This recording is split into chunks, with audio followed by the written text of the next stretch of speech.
Okay, so today we'll talk about a few more examples of this domain, especially the blocks world domain have many problems for your homework. So this lecture will be actually useful for doing that homework. And I'm going to talk about some other aspects of the reasoning about actions, where we have to represent actions that has non-deterministic effect, actions that are executed concurrently. Some fluents are not necessarily inertial. So how do we model these various aspects of reasoning about actions in the uniform framework of ASP? Okay. All right, so blocks world is actually a very well-known problem. If you took any intro to AI course, or even if you don't know what is AI, as a kid, you may have played with these blocks. Okay, so the typical problem setting here is you're given the initial state, like here on the left-hand side, and you have to make in certain tower. Okay, so that's the goal state. So how do you move the blocks to turn into a goal state? Now, usually the restriction is you can only pick up the top block. You cannot put you cannot pick up A from this start state, which is under this block C. Okay, so you can only move one block at the top. Okay, and usually the tables are kind of huge, so there's no limit on the number of towers that can be set on the tables. So that's a usual assumption. Of course, in one of your homework actually say that that's not necessarily the case. Okay, but we'll start with the basic version. It's similar to like Sudoku puzzle, where you have the basic formalization, and then we added some more rules to do different versions of Sudoku. So in the homework problem, I gave maybe 4 exercise problems so that you can actually modify. It's actually not necessarily modify. You actually have to add some more rules to incorporate those additional constraints. If you have read homework problems already, you know what I'm talking about. Okay, so let's actually talk about how we can model this basic version in Klingo, in the language of Klingo. So let me first start with scenario. So here we have block. So block has 1, 2, 3, 4, 5, 6. So there's 6 blocks. Okay, and here is an initial state. So as we did before, when we write initial state and goal state, we write a constraint form. Okay, so this is dash NOT. You can just ignore this as a double negation. So this is about some configuration. So what does this look like? Let's actually write this down. So we have 6 atoms here on atom, which uses this pooling to make it a bit succinct. This one means that actually, you know, notice that the last one is actually 0, which means the timestamp. So at time 0, this means that block 1 is on top of block 2. Okay, and this means block 2 is on top of table, and so on and so forth. So let's see how we draw this. So in time 1, time 0, block 1 is on top of block 2, block 2 is on top of table. So the tower looked like this, 1 and 2, right? Okay, and 3, 4, 3 is on top of 4, 4 is on top of table, so it is 3 and 4 like this. Similarly, we have 5, 6. Okay, so this is the initial state, right? So you can encode this blocks world domain in this way. Now, what is the goal state? Here we have M. We don't know how many steps that we need, so we just put the placeholder M for now. Okay, and we can control the parameter M later when we call Klingo. So the thing here is we have 3 on top of 2, 2 on top of 1, 1 on top of table. So we have 3, 2, 1, and 6, 4, 6, 5, 5, 4, 4 table. So we have 6 on top of 5, 5 is on top of 4, 4 is on top of table. So this is the goal state. Okay, so let's play with this puzzle. So how can we move these blocks so that we can fit into the tower like this? Let's actually, the easy thing is you can just make all the blocks on top spread on the table, and then you can reconfigure. But that requires additional steps than necessary, right? So let's think about maybe what is the optimal number of steps that we need? What is minimal number of steps that we need to move these guys to the final goal? So let me ask you to think about, okay, and I'll ask you around, what is the minimum number? Okay, and we'll go with the smallest number of steps.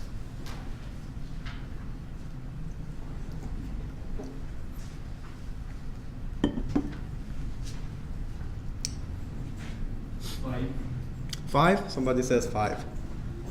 Who is 5? How many? 5? No, not 5. I mean, who is 5 means that can you have actually less number of steps than 5? So 5 is the maximum. Okay, let me say that when you say these steps, we don't necessarily have to move only one block at one time. Okay? So you can actually move multiple blocks. So imagine that maybe robot has maybe, so there are only 6. So let's say 6 blocks, so let's say 6 arms. Okay? So at most, the robot can move 6 blocks at one time. Okay? So if you have this enough number of arms, then you can move 2 blocks at the same time, or maybe 2 or 3 blocks or 4 blocks. Okay? So then how many steps will we need to move these guys? Would reversing a tower count as 1 step in that case? Reversing the tower is not possible. I don't know what it means by that, but you can only grab the top block. That's what I said earlier. Okay? So for instance, if you have 3 arms, so 3 arms can move 1, 3, 5 at the same time. Okay? How many? I have 7, but 7, okay. But I have a quick question. Sure. If I were to place, if you were to take 2 at the same time, can you place it one under the other, or they have to be independent locations? So that's a good question, because that kind of assumption is something that we have to work on. But let's imagine in terms of robot that has to execute at the same time.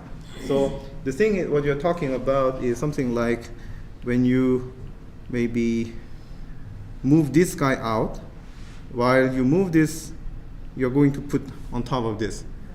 That is very tricky to do for the robot. So this robot, imagine that the robot is not that manipulative, okay?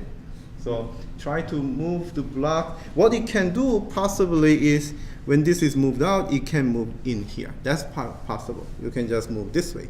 But if you move this way at the same time you have to move, then you have to use some control dynamics, which is probably out of the scope of this robot. So with parallel, we can also move 2. Somebody says 4. Okay, anyone beats 4? 3. Okay, so 3. Somebody beats 3. Okay, let's go with 3. Okay, so how do we move? We move the 1 and the 3 off to these piles. So on the table. Right. Okay, so so one step, you're moving 1 and 3 into the block. So we have 2, 4, 5, 6, right? So this is what we get in one step.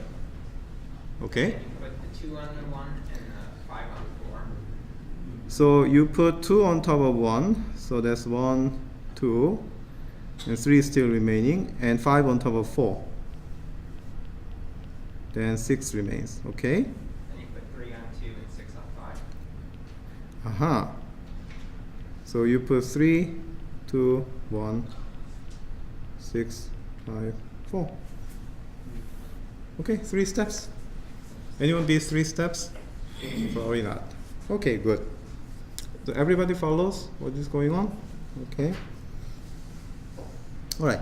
So now when we do this, how many arms did we actually use? So the first step, we use only 2 arms, right? And the next step, what was the thing that we did? 2 on top of 1, 5 on top of, so that's also 2 arms, right? Okay, and also 2 arms. So each time we use 2 arms together. Okay, good. So 3 arms doesn't help. Only 2 is actually enough. Okay, so you can also reason about that kind of things. Good. All right, so let's actually try to formalize this domain in ASP. We can actually do more of this kind of analysis once we have the formal specification.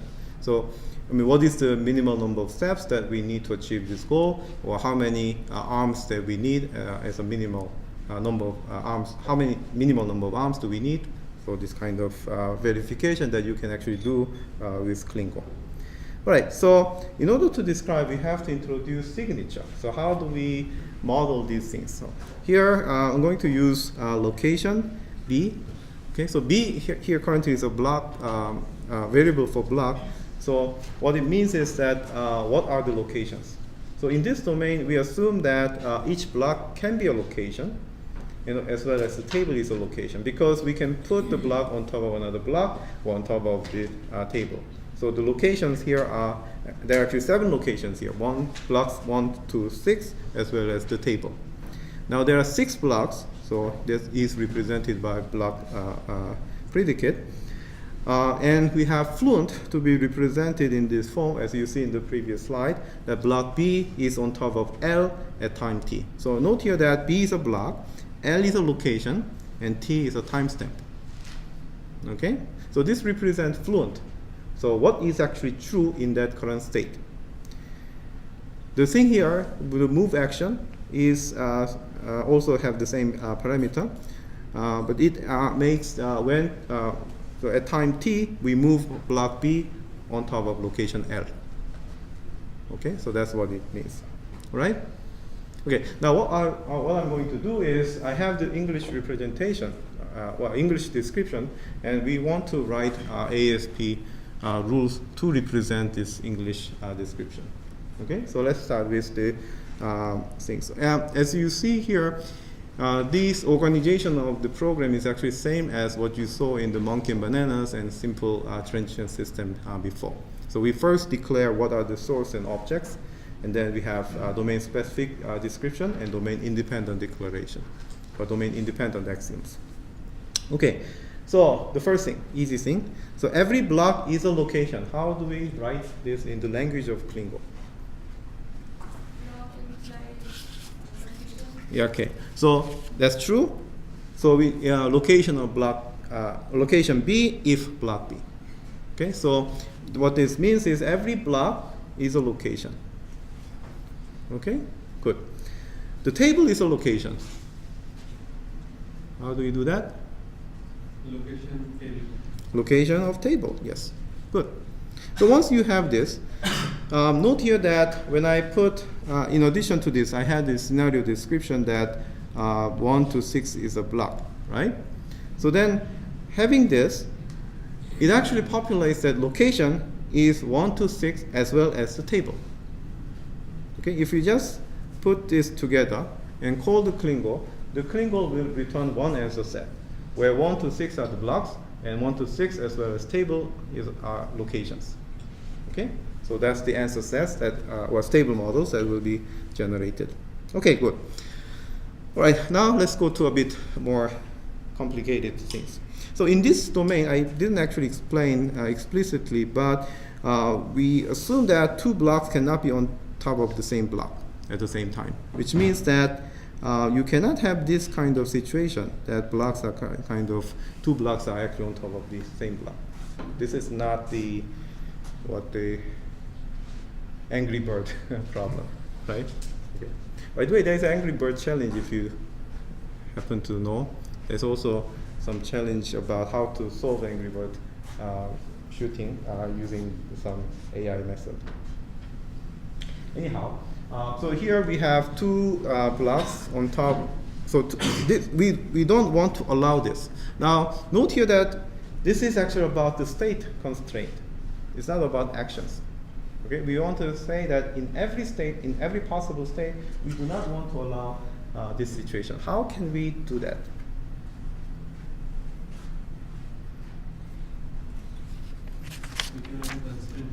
We have to add a constraint. Yeah, that's a good point. We do not want to introduce some state, but we want to eliminate the state that has this form. So what we do is, one way to do that is to use this cardinality bound. Okay. So what? So here, let me ask you, what is a what are the global variables? T and B. And what are the local variables? BB. Okay. I told you before that I use this notational shortcut that every local variable I double the character, so it's actually easy to see that way. But if you don't know that, still you can figure it out. BB is the only variable that BB is the variable that occurs only inside of set brace. Other variables has other occurrences outside the set brace. So then you have to fix each of the global variables. So assume particular block B and particular time t. Okay. Now you cannot have two blocks on top of this block B. Okay. So it's kind of this is BB1, say BB2, and this is a B. Okay. So this situation makes this part to be true. There are at least two different block BB on top of block B. And this violates the constraint. So you put the constraint symbol, the arrow in front. In other words, if you have two or more blocks on top of B, then this violates the constraint. Are we together? Okay. So each of these rules are actually simple to write, but when you're seeing for the first time, maybe this is a bit tricky to do. On the other hand, if you understand this well, you probably can solve the homework problem quite easily. Okay, so the next thing. So we are done with the state constraint. We have to say about the effects and precondition of actions. So, well, the effect is actually simple. What is the effects of moving a block? If you move, then block will change its location, right? So it's similar to the effects of the actions in the monkey and bananas. You write what will happen in the next state in the head of the rule and the action in the body. So what it means is if you move block B on top of L at time t, then B will be on top of L at time t plus 1. Right? Okay, good. So it's just effects in the head and the action in the body. All right. Now, for this domain, we assume that there are some robots with grippers, and we want to say these concurrent actions are actually limited by the number of grippers. Okay, so we do not want to have two different, more than the number of move that is possible beyond the capacity of these grippers. Okay, so how do we model this?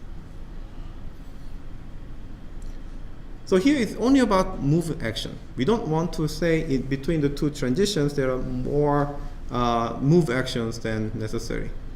Okay? So how do we do? Well, here. Okay? So note here that grippers is the placeholder now. So we don't say actually how many numbers, but this will be actually fixed when we call Klingo. Okay? Now t go from 0 to n-1 because we are talking about actions. Okay? Now, what does this say?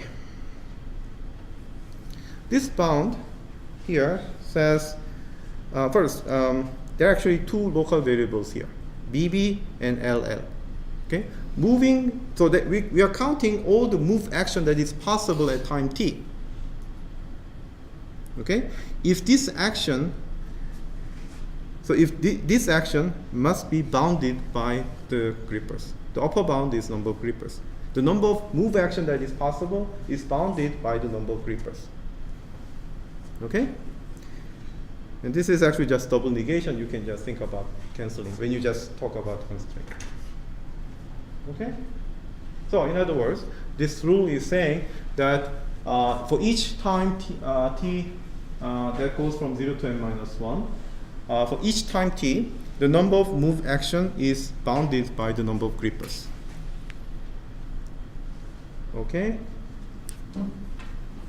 Question? No? Okay. Another constraint is, I said you can only move the top block. So if something, let's imagine we have this situation. Okay, somebody asked this before. Can we move block B here? We cannot. So we have to prohibit these actions to be happening, right? You cannot move block B when B1, some other block B1 is on top of B. So we have to prohibit this move action. Okay? So how do we do? This is about the precondition of the action. So on the what condition that this action is not allowed to do? Well, what do we do? So move action, BLT, is happening in the state where B1 is on top of B. Then this violates the constraint. In other words, when you move this action, B must be clear. Okay? So imagine that this is a kind of negation that we want to say. So if you move B on top of L, so L is just any location L, while at time t. So note here that this is the previous state. At time t, initially, B1 is on top of B, like this picture. Okay? And now you try to move this B out of this place to some location, then this violates the constraint. In other words, you cannot move on the non-top blocks here. Okay? All right. And something I think Pema was saying, whether we want to allow this situation where we want to say this kind of thing. So here, B1 is moved, at the same time B is trying to be moved on top of B1. That is not possible. We don't want to do that. We can allow B will result in the place that B1 was, but we cannot trace B to go into where the B1 will be located. We don't know where B1 will be located, so moving B on top of B1 requires very high precision to do. Okay? So in some robot that might be possible. For here, let's not assume that way. Yes. For the third line, the concurrent action. So Which one? the concurrent action notify grippers. Okay. So if in case we couple of blocks are on top of each other, means they are in the same location, right? So this would be one of the moves that, and then gripper can work on a couple of blocks on top of each other. The second rule that you are talking about doesn't say anything about what is on top of something. It's only talking about how many move actions are there. But if we we consider location to be constant and expand the blocks, things like that. Locations are not constant. Actually, locations are actually just fixed, but their location may also change over the time. Okay? I think you're talking about something different than the basic version. Maybe we can talk offline. Okay? All right. So we want to prohibit this concurrency. Okay? So how do we do that? It's basically easy. You just say these two actions cannot happen at the same time. So you just say these two. Move B on top of B1. So this action means this one, while this action is here, right? So you cannot move these actions happening at the same time. Done. Are we missing anything about the domain constraint? It's supposed to limit the number of blocks we can move by the gripper. That's actually already here, right? Number of grippers limit the number of blocks to be moved here. Okay. That only restricts the number of moves we can do, right? Not Yeah. the number of blocks we can move. Number of move is actually per block, right? So each block can be moved only when move action is executed. Okay. All right. Okay. So this is actually the domain-dependent axioms, and just with this, Klingo will not say actually meaningful things. So you need to add these domain-independent axioms that we saw before, but this is actually very straightforward. Okay, you already know the basic principle. So we have to say what are the things that we have to say. Fluents are initially exogenous. Okay, so how do we say? You can write in many different ways, but this is one thing that I find easy to do. So each block, there should be exactly one location. Okay?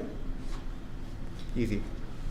There's actually only one fluent on, so this is only one line that I have to write. Now the other thing is about similar rule like this, but have to write for the constraint form for the time 1 to m. We talked about this thing before, problem 2, that we need to have this different kind of rules. Okay? But it basically roughly saying that these two rules say that each state block should be exactly on top of one location. So in other words, you cannot have this kind of situation. This block on top of two different locations is actually not possible. Okay? Alright, so that's it. We have to say actions are exogenous, which is just this. So for each block and location, this action can be chosen or not. Common sense law of inertia, similarly this. So when you have these kind of, in the presence of this uniqueness and existence of the values, this choice rule works like a default. So what it means is that if B is on top of L at time t, then by default, the B is on top of L at time t plus 1. But this default can be overridden if there is an action that changes the block's location. Okay? Question? And that's it. So we formalized the block's world domain, and for this simple program, it can do actually a lot of interesting things. Okay, before we do this thing, let me actually show you how this can be run. Okay, so I have this program here. Okay, so this is exactly the same program. One thing that I actually didn't mention, let me actually go back to the slide. Something that I didn't go carefully. But it's actually stated in the handout.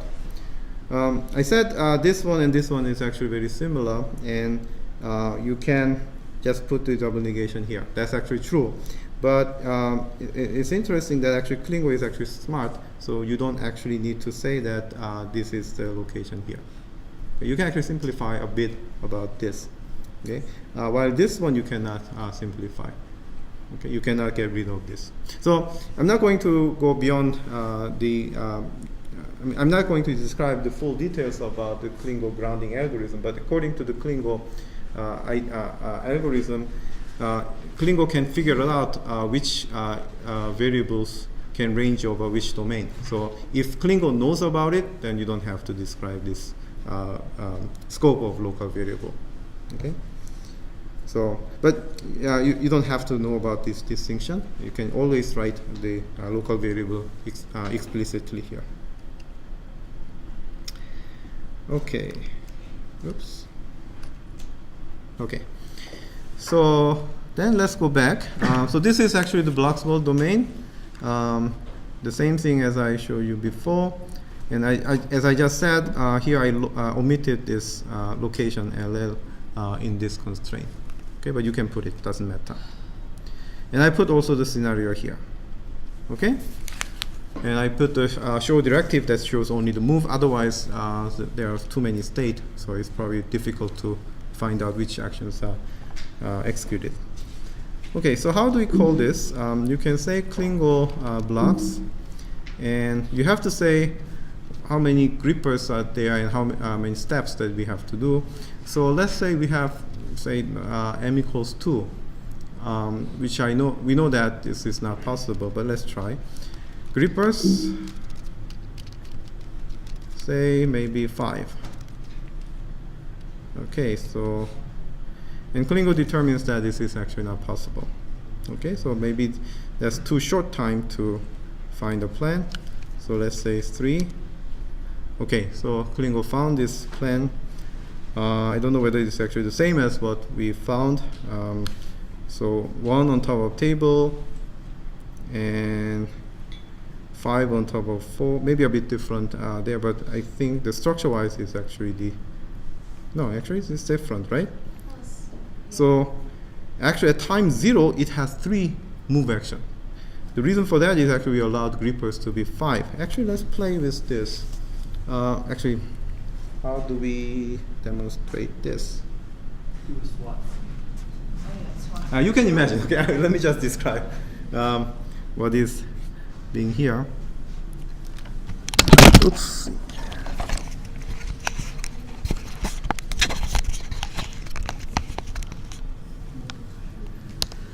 So, what was the initial situation? So initially we have 1, 2, 3, 4, 5, 6, right? Okay, so what did we do here? So block at time 0, 1 is moved onto the table, 3 is on top of 6. At time 0, 1 is moved on top of the table, 3. How is it possible? Swap. Space one. Oh, that's interesting. So 5 is also moving. That's something that we didn't expect. So this is the first step. Okay. Okay, so that's the time 1, right? So time 0. For time 1, 3 is on top of table. So we move 3 here. And what do we do? 2 is on top of 1. So we move 2 here. Okay, and then we move 6 here and 3 here. Done. That's interesting. How many actions did we use? 7, right? 1, 2, 3, 4, 5, 6, 7. And previously we used 6 actions. Okay. So having the same number of steps doesn't necessarily mean that we have the minimal number of actions. Right? But that's not necessarily true. Okay, so having the smallest number of steps doesn't mean that we have smallest number of actions to be executed. Okay. We can try to change the grippers. And this time, I think this is actually the same solution as we found before. So there are 6 actions. Okay, you move 1 and 3, and then 2 and 5, and then 3 and 6. Done. Instead 1 plus models, can we look at all of them? Oh yeah. Can we find more than 1 for this one? What is your guess? Yes.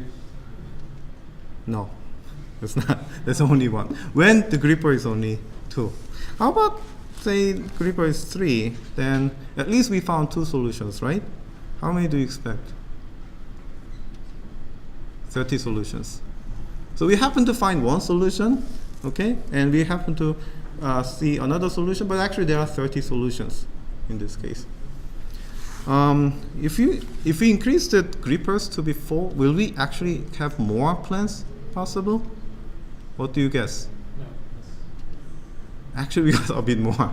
So now we have 4 solutions. Okay, if we have 5, can we get more? It plateaued, yes. Okay, so we tried these things. What is actually the smallest number of steps that we can make? And yeah, okay. So what is actually the ideal number of grippers? If we want to solve this problem only, you don't need to have more than 4 grippers. Okay, that's a waste of your money. All right. Okay, so that's it. Let's actually try to change the parameter. So when m equals 4, let's say gripper is also say 4. How many solutions would be there? No, it's actually quite a lot. Okay, so we don't want to read all of them, but it's actually quite amazing. You see why this is actually a AI benchmark problem. Okay, even with this simple domain, you can find a lot of different ways to move the blocks. There are a lot of different properties that you can verify. All right, so I want you to have this fun when you work on the homework. Okay? So let's go to the homework problems. Oh, not this one. Okay. All right. So, yeah, okay.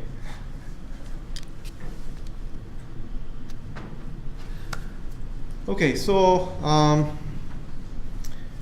so here we want to modify these blocks to reflect the assumption that the table is small, so that the number of blocks can be placed on the table table at the same time is limited by some given number of towers.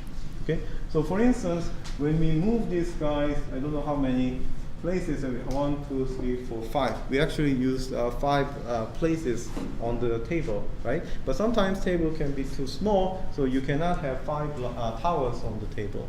Okay, so how can you solve this problem?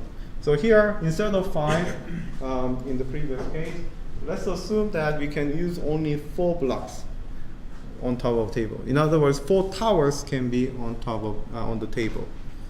Okay. Furthermore, if you have only 3 towers, can we actually solve the problem, or is it too hard to solve? Okay, you don't have to solve, but Klingo will find a solution, and you have to write a constraint here. Okay, so the hint is a constraint. You have to write the constraint. The hint, another hint, is actually 1 line. Okay. Now, if you don't know how to write 1 line, and if you write 2 or 3 lines, I don't mind. Okay.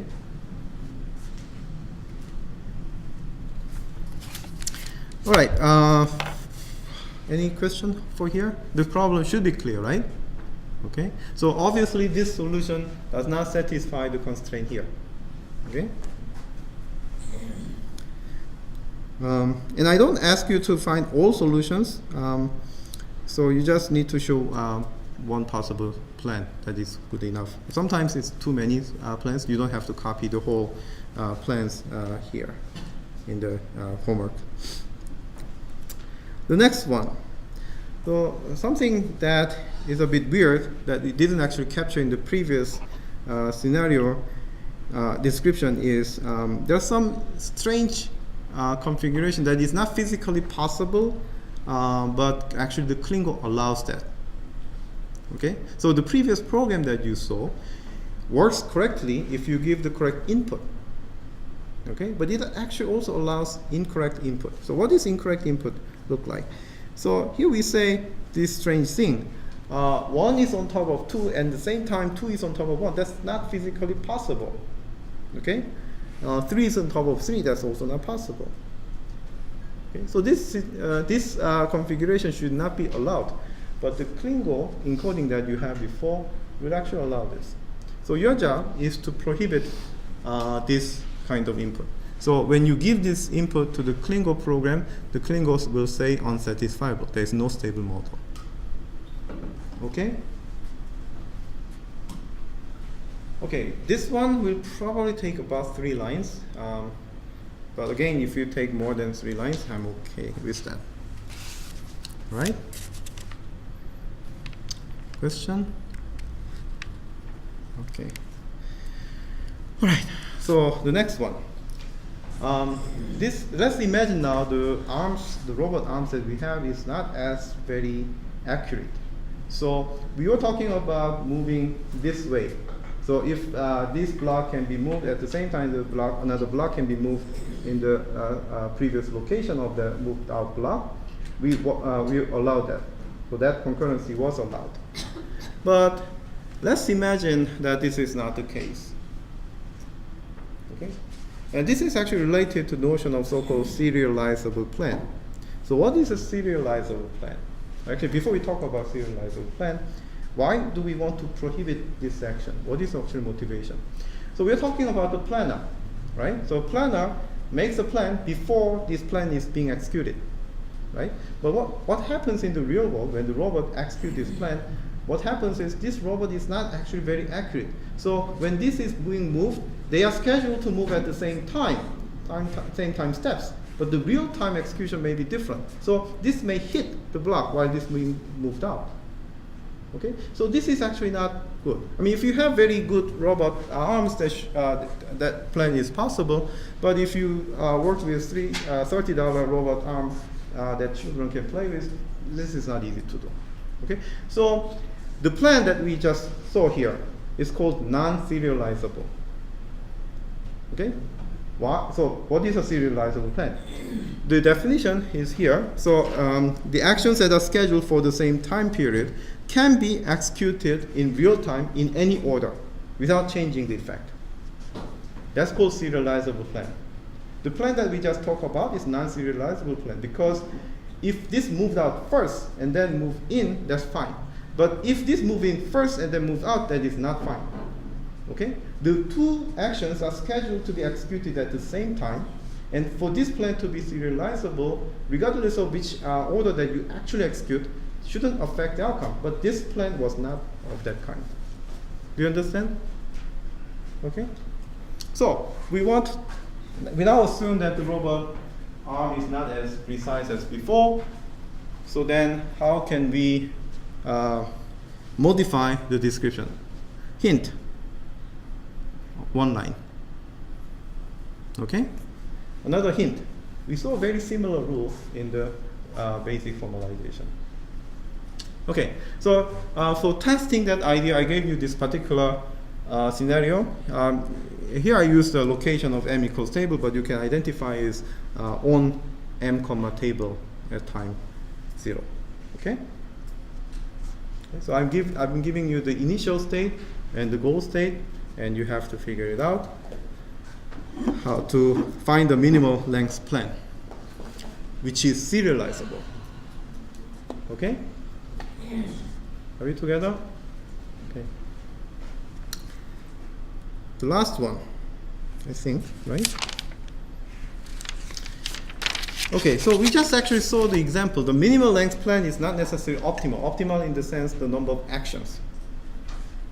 Okay, sometimes we have 7 actions, sometimes we have 6 actions, even though the timestamps were 3, right? So I want you to modify the program done in 9. Actually, this depends on the problem 9, because it makes sense about this problem, and this plan is serializable plan. Okay. Okay. So the question is this: how do we find a plan that has the least number of actions? Okay. So before, one of the solution took 7 actions. That's not the least one. So the Klingo program now should not return that solution if you implement this constraint. Okay?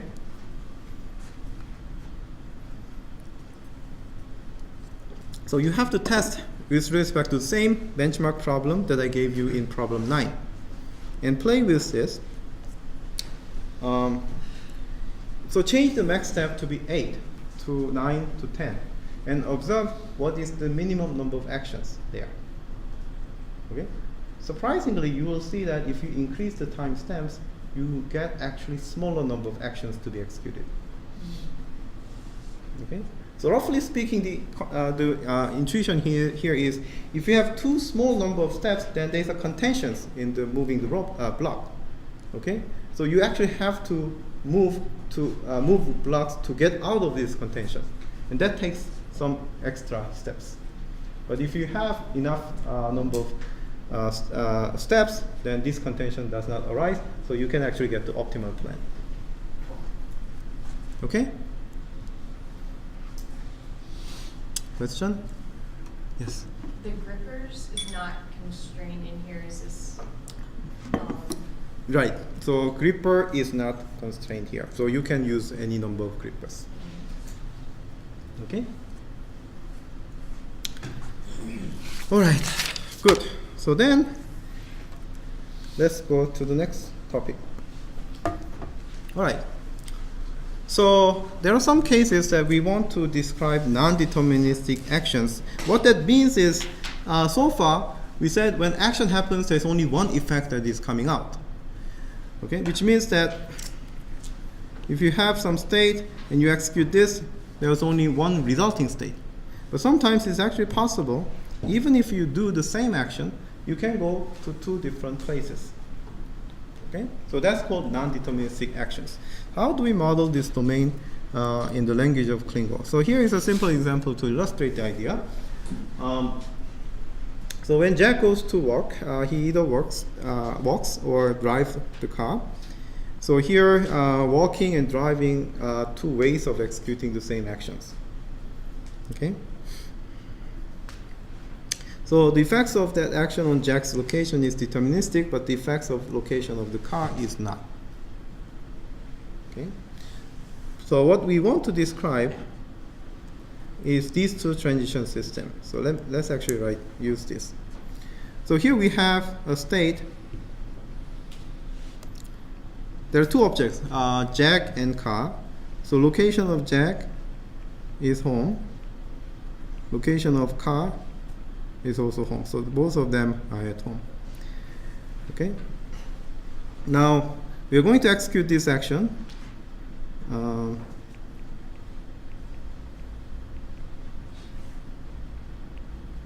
So going to the work. The action name, if you just look at the action name, this is just one action, going to the work.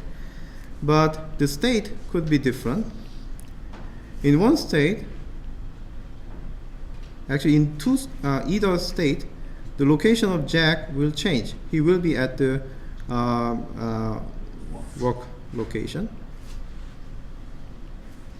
But the location of car is not.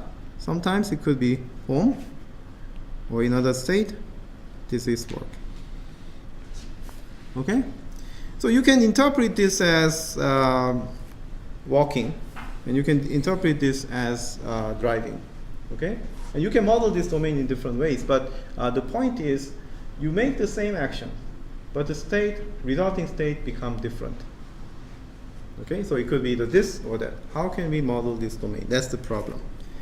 Okay, so here is the domain description. Okay. So first, Boolean domain. So you have just true and false. And there are two objects, Jack and car, and there are two locations, home and work. Okay. So effects of goal. So when you execute goal, Jack's location will change. That is deterministic action. Now the next one is, how do we describe the non-deterministic effects of goal on the location of the car? What is your guess? You have to use a constraint. No, not quite. Constraint only eliminate, but here we want to say it can be either this or that. Choice rule, right? So that's the choice rule. Okay? So before, when we execute action, there's only one atom in the head. But now we have choice rule, which means that when the goal action is executed, then this atom can be either chosen or not. So what does this mean? Okay. So when the Jack goes to the location L, the location of car at time L can be either chosen or not. So the car can go with Jack or not. Okay? Now, obviously, if this is chosen, then the car's location will be the new location L. If it is not chosen, what will be the location? Previous one by inertia. We didn't actually write inertia yet, but that's actually in the next slide. Okay, as a domain dependent axiom, independent axioms. And this is actually precondition that Jack cannot go to the same location. Similarly, that we did in Monkey and Bananas problem. Okay? All right. So the next thing is domain independent axiom, as you are already well familiar with. Fluents are exogenous initially. You can write this constraint. Okay? For each object, there is exactly one location associated with the object at time 0. Similarly, we can have this for each object O. There's exactly one location LL at every other time. Actions are exogenous. Okay, so same. Fluents are inertial. This way. So you see, actually, choice rules are actually quite useful. Okay, for saying that something is exogenous or or sometimes inertial. But we also say this is useful when this action is non-deterministic. Okay? All right.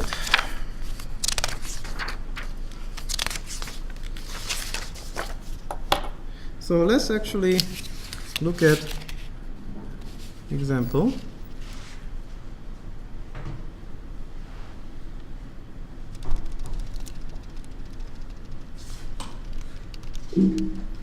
So this is the file that you just saw. I put the scenarios at the end. So what is the scenario?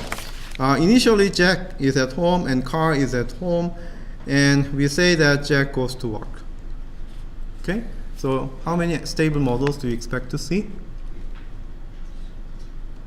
Initially, both objects are at home, and go work action is executed. How many stable models do you see for this domain? 2, right? Okay.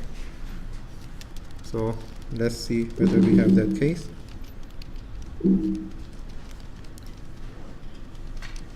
Yes, we do see the 2 actions, 2 stable model. So in one stable model, so let's say initially, let's see, Jack. Okay, so both are at home, and work action going to the work is executed, and Jack is at work at time 1, but Carl is at home. Okay, another one is similar to this, except that the car is at work. So the only difference is whether the car is at home or at work at time 1. So, but note here that it uses same action. Only one action executed, but it can go 2 different states. And the basic idea was use choice rules. Done. Okay, so then. Is there a possibility to add like probability? Yes, we can add probability maybe a couple of weeks later. Yeah. That's called LPMLN that we are going to study. Should there be a state which doesn't have any group? Because The previous scenario I put in explicitly that go action is executed. So that's why it shows. If I don't have that, obviously that will be another transition. Okay? All right. So we have only 2 domains left. I guess that's perfect time. Okay. So interaction between concurrent actions. So the concurrency here is actually very delicate. So some people, actually some languages, like the old action language like strips, it doesn't have the notion of concurrency. So it assumes that each time exactly only one action can be executed. But there are some domains this concurrency actually make a difference. Okay. So we saw actually some example in the blocks world domain. Certain concurrencies should be disallowed, certain concurrency can be allowed. If your planner can only allow one action at a time, then this kind of thing is actually not very relevant. Okay, but that's actually very basic language. Like sometimes we want to schedule the same some actions at the same time. So here is something that you cannot avoid the real concurrency. Okay? Actually, this idea is related to serializable plan. So why serializable plan there? Sometimes when the robot cannot execute the real the plan, then the actual real time the plan can be modified to be executed in any order, right? But for this problem, if you do that, then you get incorrect result. What is this? This is actually typical textbook problem. So there is actually a table, okay? And there is an object on the table, and there are 2 ends of the table, and each robot has to lift this table, right? Now, if one robot lifts this end, then this will fall down, okay? And then this next second timestamp, the other action lift up. This is already not on the table, right? So you cannot replace the concurrent actions with 2 sequential actions here. In order to have the things on the table, these 2 should be lifted at the same time. Okay, so we need to differentiate between concurrent actions and the sequential actions for this domain. So let's try to model this domain. So here we have Boolean source, true and false, and there are two ends, left end and right end, and there are two height, low and high. Okay. So what is effects and precondition of the lift? So the effect is easy. So if you lift its end, then the level will be high at time t plus 1. Okay? And if it's already high, then you cannot lift. Good. State constraint. Now this state constraint means that when the two levels are the same, when the two levels are actually different. So here let's say the left end is h and right end is h1, and these two are different height. Then the object is no longer on the table. Okay? So this is the only thing that we say. Okay? And the other things are similarly as before. Fluents are exogenous inertially, uniqueness actions are exogenous, fluents are inertial. This is very mechanic now. Okay? And in fact, if we have time, we can actually introduce another system that does this part automatically. Okay, so there's some system that does this for you, but for now, let's just manually encode this by ourselves. Okay. All right. So then, how do we test this domain? Let's go to the file. So this is the description that you saw. And so test, I have this particular scenario. So what do I have? So let's imagine that initially this object is on the table. Okay? And initially both ends are low. So table's ends are low. And at next step, the object is still on the table. Okay? And they are not low end. Okay? All right. So let's test this domain.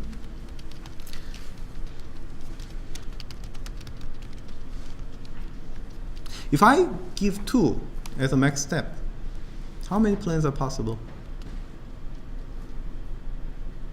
Initially, they are both down, okay, and the object's on the table. And our goal is to make that still on the table at the max step, at time 2, okay? And both ends are not low.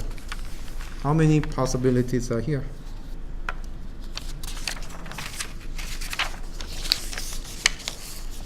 Actually, it's not difficult. I'm giving you 2 time steps. Okay, this is the initial situation. Okay, at time 2, both ends should be high, and this thing should be still on the table. How many possibilities to execute this thing? 2, right? So what are the 2? First, doing nothing, and second step, you lift up both. Or you do the first up and then wait. Okay, so let's see. Yeah, so we have these 2 actions. Okay, so that's it. And the last domain, non-inertial fluent. So far, every fluent was assumed to be inertial, which means that if nothing mentions about this, then it does not move, right? It stays in the it keeps the value in the previous state. But there are sometimes actually that's not the case. This typical test example is pendulum. Pendulum actually changes going from left to right when you don't execute action. When you execute action of holding, the pendulum stops there. So it's actually opposite to the usual scenario, right? So we want to model things that changes by default. Okay. Now, some action languages, earlier attempt couldn't actually solve this problem because there, this inertial assumption was built in. Okay.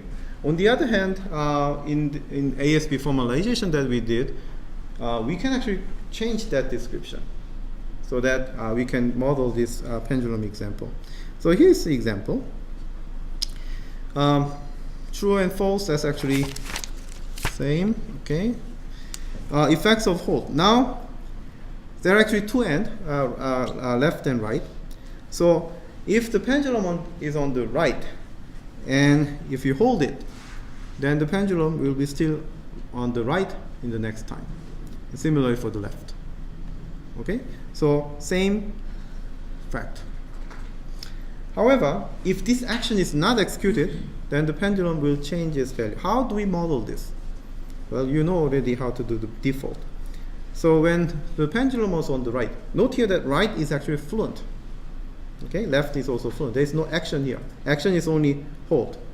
Okay, previously, if the pendulum was on the right, then by default, pendulum is on the left. Why do I read as a default? Because this is a choice rule. Okay? So if I don't do anything, if I don't have hold action, then the left must be chosen because of the thing that we talked before, right? So when right is true, if nothing happens, no action has happened, then the choice rule has to choose the left. Okay? So by default, at time t plus 1, the pendulum will be on the left. But if you actually execute hold there, okay, when the pendulum was on the right, this choice rule will be overridden. So this effect will be enforced. Okay?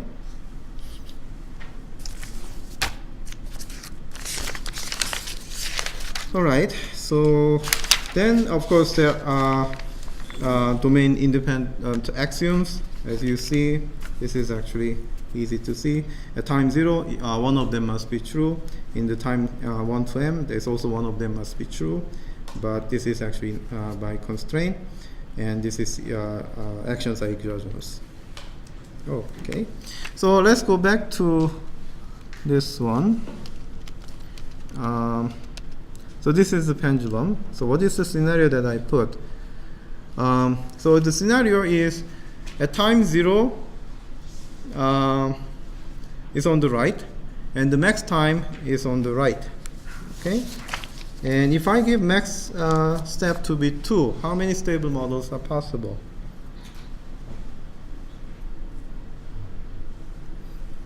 Do you see what I'm saying?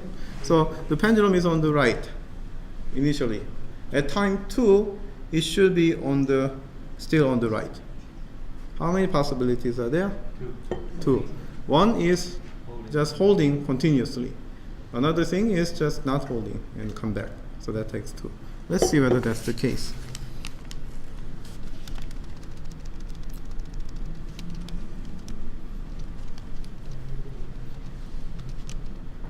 Yes, so the first one is, actually I didn't, yeah, so the first one is not holding. Okay, I actually don't show the left. I put only right here.